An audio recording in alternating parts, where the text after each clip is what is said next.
मुख्यमंत्री जी ने कोरोना को लेकर सब डॉक्टर्स की बात सुनी, चर्चा की और पूरे देश में, पूरी दुनिया में ओमिक्रॉन के बाद क्या स्थिति है, इस बात को लेकर बड़ी संतुष्टि थी कि राजस्थान में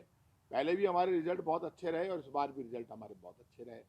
और पूरा कंट्रोलिंग करके और जिस तरह से काम किया जा रहा है तो आगे कहीं स्थिति बिगड़े नहीं और किस तरह से कंट्रोल किया जाए सारी चर्चा सामने आई, उसको लेकर मॉनिटरिंग की गई। आज की बैठक में कुछ महत्वपूर्ण निर्णय हुए, उसमें ये बड़ी बात आई कि अब आप जानते हैं कि बजट सेशन आ जाएगा तो 9 फरवरी से विधानसभा शुरू करने को लेकर आदरणीय गहलोत साहब की अध्यक्षता में प्रस्ताव पास हुआ है। 9 फरवरी विधानसभा की बात सामने आई है, जो इसमें गवर्नर साहब को जो प्रस्ताव जाता है वो भेजा जाएगा और कुछ प्रस्ताव पास किए गए मंत्रिमंडल की मीटिंग में, जिसमें Rajasthan state agro industry development board का गठन किया जाएगा। इसमें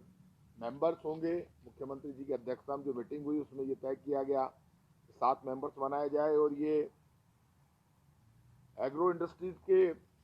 प्रोग्रेस को लेकर और सुझाव देंगे, इस तरह का एक बोर्ड बनाने की बात हुई है। और जिस तरह के अन्य प्रस्ताव लिए गए उसमें मंत्रिमंडल में अब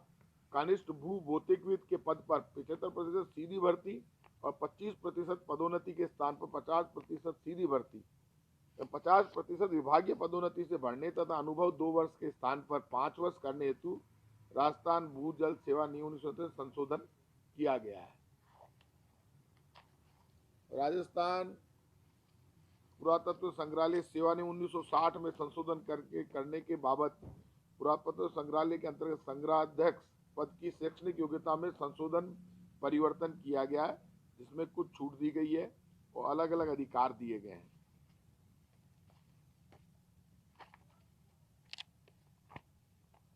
व्यास विद्यापीठ विश्वविद्यालय जोधपुर विधेयक 2021 के प्रारूप मंत्रिमंडल का अनुमोदन प्राप्त किया गया है। मंत्रिमंडल को ज्ञापन किया गया, जो बाद में प्रस्ताव रखा जाएगा। ये जो सारे प्रस्ताव पास किए गए हैं, बड़ा बात ये है कि ओमिक्रॉन को लेकर डिस्कस हुआ है। बड़ा डिसीजन जो हुआ उसमें 9 फरवरी से विधानसभा होगी। आप खुद इस बात को जानते हैं कि सरकार का बड़ा डिसीजन इसी बात को लेकर हुआ है और सबने एक ही बात थी, सबकी चिंता ओमिक्रॉन को लेकर थी, लेकिन एक बड़ी बात जो इसमें आई है सामने वो यही आई है कि इस बार ओमिक्रॉन उतना चिंतित करने वाला नहीं है। डेल्टा को लेकर बड़ा डर था, पहले सांस में प्रॉब्लम होती थी, मरीज इकट्ठे हो रहे थे, हॉस्पिटल्स भर गए थे, लेकिन इस बार की जो ओमिक्रॉन आया उसको लेकर मुख्यमंत्री जी ने ये भी कहा कि WHO नई बात कह रहा है, तो ऐसे में वापस डिस्कस करके क्या किस तरह से जिंदगी को पटरी पर लाया जाए उस पर भी विचार किया जाएगा। वो मुख्यमंत्री जी ने अपनी बात सबको रखी है। उन्होंने आज चीफ मिनिस्टर अशोक गहलोत जी ने एक नई बात बहुत बड़ी कही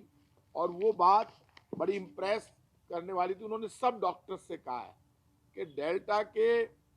पोस्ट कोविड रिजल्ट पता चले कि लोगों के हार्ट की प्रॉब्लम हुई, बोले मैं खुद भी उससे सफर किया।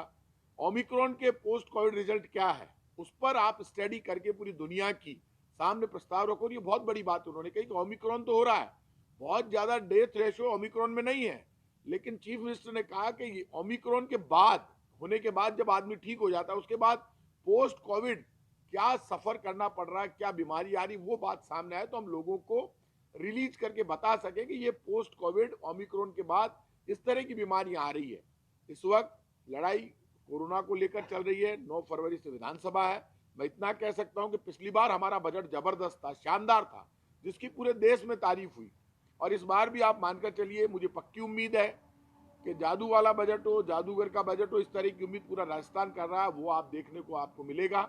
9 फरवरी से विधानसभा है और मैं इतना कहूंगा कि पूरा राजस्थान सावधान रहे, मास्क लगाए, भीड़ से बचे और सरकार की जो नीति और नियत है, चीफ मिनिस्टर की जो सोच वो एक ही है कि सब लोग सुरक्षित रहें और राजस्थान आगे बढ़े और सब लोग मिलकर हम इस ओमिक्रॉन को हरा पाएं, ऐसा हमारा संकल्प है।